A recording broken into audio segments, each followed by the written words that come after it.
नमस्कार, बहुत स्वागत आपका। आप देख रहे हैं मेरा गांव मेरा शहर और मैं हूं आपके साथ राधिका चौधरी।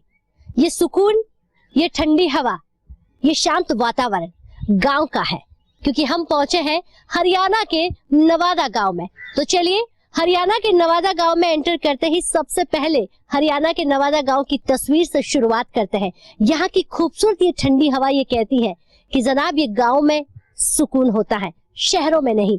जैसे जैसे गांव शहर की कहानी आगे बढ़ रही है, हरियाणा के एक एक गांव में पहुंच रही है, उससे यही अंदाजा लगाया जा सकता है कि अब गांव वो गांव नहीं रहे जैसे हम पहले पुराने जमाने में कहा करते थे कि ये तो खेत खलियानों से आते हैं। अब गांव विकास कर रहे हैं, विकास की राह पर आगे बढ़ रहे हैं और ऐसे में अब गांव की चेन जो है वो शहरों से जुड़ रही है। लेकिन इन सभी तस्वीरों के बीच एक बात कॉमन है, वो है कि गांव की जड़ें आज भी गांव से जुड़ी हुई हैं, खेत खलियानों से जुड़ी हुई है। आपको यहाँ पर बड़े महल मिल जाएंगे, बड़े घर मिल जाएंगे, लेकिन हर घर में गाय भैंस और खेत खलियान मिलेगा, क्योंकि आज भी हमारे पुराने बुजुर्गों का कहना है कि जमीन से जुड़ा होकर इंसान आगे बढ़ सकता है।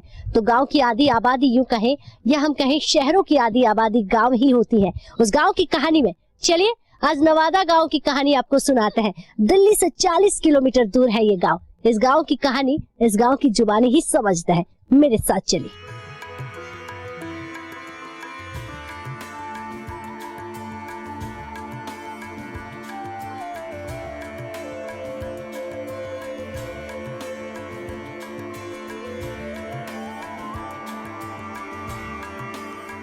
मेरा गांव मेरा शहर में हम पहुंचे हैं नवादा। जैसे आपको शुरुआत में ही बताया, लेकिन यहाँ पर सबसे पहले गांव में गाड़ी रुकते ही जो तस्वीर है वो महिलाओं पर आकर टिक जाती है। वो इसलिए टिक जाती है क्योंकि मेरे दिमाग में गैस सिलेंडर की महंगाई जो है वो कहीं ना कहीं चल रही थी, क्योंकि हमारी गांव की महिलाओं को इस महंगाई से कोई फर्क नहीं पड़ता होगा, लेकिन शहरों में हाय हाय मची हुई है। हर दिन 5 रुपए बढ़ जाए। यकीन मानिए एक जमाना था जब चवन्नी और अठन्नी की महंगाई होती तो 1 रुपए की राजनीति होती थी, लेकिन अब चवन्नी अठन्नी चलती नहीं है तो 1 रुपए भर से नेताओं को फर्क पड़ता नहीं है। इसीलिए हमारी महिलाओं से जान लेते हैं गांव की महिलाओं को महंगाई से कितना फर्क पड़ रहा है। दादी माँ से जान लेते हैं। नवादा में अगर हम कहें आपके गांव आए हैं, ये हरियाणा का गांव है। अच्छा, गैस सिलेंडर महंगा हो गया है, फर्क पड़ रहा है आपको? अच्छा माँ आप बताएं, महंगाई से फर्क पड़ रहा है? और महंगाई से फर्क पड़ रहा है। मेरी मुन्नी जब तक गोबर में मूंड गाड़ रहे हैं, बता नहीं हमें किचड़ा में काहे को मूंड गाड़ते, बता। बढ़िया पैसा होता तो अपना बढ़िया मौज लेते घर में बैठ के, काहे धूम में मरते हैं, काहे सिर फोड़ते, बता। अच्छा, माता जी ने कहा कि अगर हम भी पढ़ लेते तो देखिए हम भी नौकरी करते। देखिए कितनी सर पर धूप चढ़ रही है इस वक्त, दोपहर की अगर कहूँ 2-2:30 बजने को आए हैं और ये इस धूप में काम कर रहे हैं। आप रोटी भी ना खाई अभी? तो खाना नहीं खाया अभी हो तो करके जब तो खाना खाएंगे। अच्छा, आपको क्या लगता है, आपने तो पढ़ाई नहीं करी, आप अपने बेटों को पढ़ाना। बेटा पढ़ाए, वे भी आई काम करे, नौकरी नहीं है, क्या करे बता। क्यों नौकरी क्यों नहीं करते? नौकरी है ही नहीं, 8-9 की तो बालक करे नहीं, हमारे ढोर जाएंगे की कर रहे। आपको लगता नहीं है कि अगर पढ़ लिख लेंगे तो कहीं अच्छी नौकरियां बहुत है? मेरी मुन्ने खूब बार कहा, छोरा कॉलेज भी गयो, जब भी नौकरी नहीं मिल रही। नौकरी नहीं मिली। अच्छा, महंगाई से बताइए, महंगाई में क्या कहेंगे? महंगाई इतनी है जा कोई हद ना। मेरी मुन्ने कुछ चीज खरीदी न जा रही।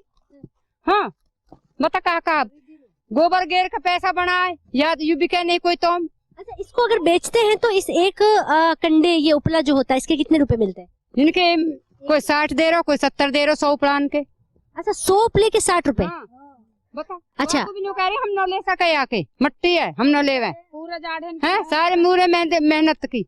अच्छा, आपसे फिर पूछूंगी, आपसे भी ये जानूंगी। भाभी आप भी यही काम करे? सारे एक ही घर की महिलाएं? अलग अलग। अच्छा, आसपास की महिलाएं? हाँ। अच्छा, मदद करवाने के लिए आई है? हाँ, मदद करवाने के लिए। तो शहरों में तो ऐसा नहीं होता है, यहाँ तो आप एक आवाज दोगे कोई भी आ जाएगा।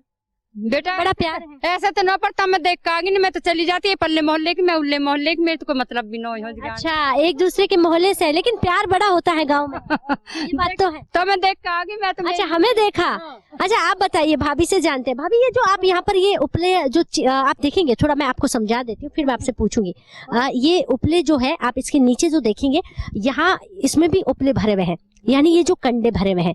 जब ठंडी आती है, सर्दी का मौसम होता है तो इनको खोल लिया जाता है।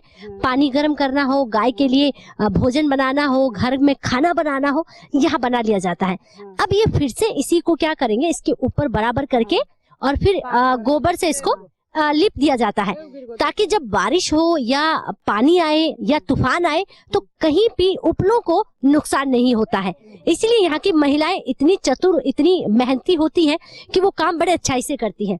अब गर्मियों में थोड़े उपले जो होंगे खुले, जो रोज बनते हैं, रोज पका लिए जाएंगे। इन उपलों को आप क्या करेंगे, जमा करके रखेंगे। हाँ, जमा के और बिटोरा धर के और फिर अगले जाड़न में कि अगली सर्दियों में? हाँ, अगली सर्दियों में। अच्छा, अगली सर्दियों में खोलेंगे। हाँ। अच्छा, एक काम बताइए, दिन भर क्या काम रहता है चाची के? तो ये काम ही खत्म नहीं होगा। अच्छा ये बताइए, हाँ ये सब मैंने देखा है, सब देखा है। दिन भर। अच्छा, दिन भर और क्या क्या काम करते हैं आप घर में? नार गेरेंगे भैंसन के, नार करेंगे, धार काटेंगे, बाल करने बेलावे, थोड़ी घनी देर को भी नहावे धोवे, लत्ता ने धोवे, और कहा कर बता, यही काम।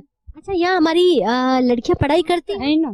पढ़ाई करती हैं? बेटा हमने तो ब्याह कर दिया, अब तो न पढ़े मेरी मुन्नी। अच्छा, लड़कियाँ जाती है पढ़ाई करती है? हाँ, पढ़ाई करें, बच्चे ने खिलावे हम। अच्छा, सरपंच जी ने काम किया है आपके गांव में? हाँ, बढ़िया करो। अच्छा काम करा सरपंच जी ने, बढ़िया कर।